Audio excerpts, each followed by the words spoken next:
எல்லாமே ஃப்ராடு.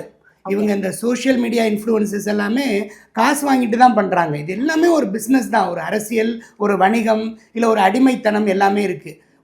நீ வந்து ஃபேர் ஆகணும் அப்படின்னு சொல்லி நீ நல்லா இருக்கிறவங்களெல்லாம் நீ வந்து கருப்பாக இருக்கிறங்கிற மாதிரி ஒரு தாழ்வு மனப்பான்மையை இவங்களே உருவாக்கி, அதுக்கப்புறம் நீ ஃபேர் ஆனால் தான் உனக்கு வேலை கிடைக்கும், ஃபேர் ஆனால் தான் உனக்கு கல்யாணம் ஆகும், ஃபேர் ஆனால் தான் உன்னை எல்லாரும் வந்து விரும்புவாங்க, உன்னை எல்லாரும் சமுதாயத்தில் மதிப்பாங்க, இப்படிலாம் சொல்லி சொல்லி சொல்லி நமக்கு ஒரு தாழ்வு மனப்பான்மையை ஏற்படுத்தி அதை இந்த மாதிரி இந்த இன்ஃப்ளூயன்சஸ் எல்லாம் அதுக்கு ஒரு அடிமையாகிறாங்க.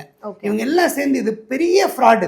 இது வந்து பெரிய அளவில் பேன் பண்ணப்பட வேண்டிய விஷயம். அது இந்த ஒரு ஸ்கின் கலரை வந்து நான் வந்து ஆர்டிஃபிஷியலாக நான் வந்து பிரைட் ஆக்குவேன், ஒயிட் ஆக்குவேன்னு கொடுக்குற க்ரீம்ஸ் எல்லாத்துலேயும் ஸ்டீராய்ட்ஸு, ஹைட்ரோகினான், இந்த மாதிரி மிக மிக ஆபத்தான இன்க்ரீடியன்ஸ் இருக்கும். இதெல்லாம் வந்து நான் கொஞ்ச நாளைக்கு போட்டு கொஞ்ச நாளைக்கு நல்லா இருக்கிற மாதிரி இருக்கும். இப்போ இந்த ஸ்கின் லைட், மெலா லைட்டுன்னு நிறைய க்ரீம்ஸ் இருக்குது. இதனுடைய வணிகம்லாம் பல லட்சம் கோடி. அது ஸோ இதெல்லாம் பேண்டு, ஆனால் இல்லீகலாக விற்கிறாங்க.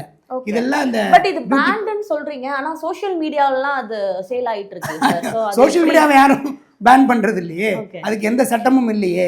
என்ன வேணா வருது சோஷியல் மீடியாவில். இப்போ பார்த்தோம்னா எல்லா விதமான குப்பையும் வருது. ஸோ இது ரைட்டு, இது தப்பு. இப்போ அறம்ங்கிற ஒரு விஷயமே மறந்து போச்சு இல்லையா?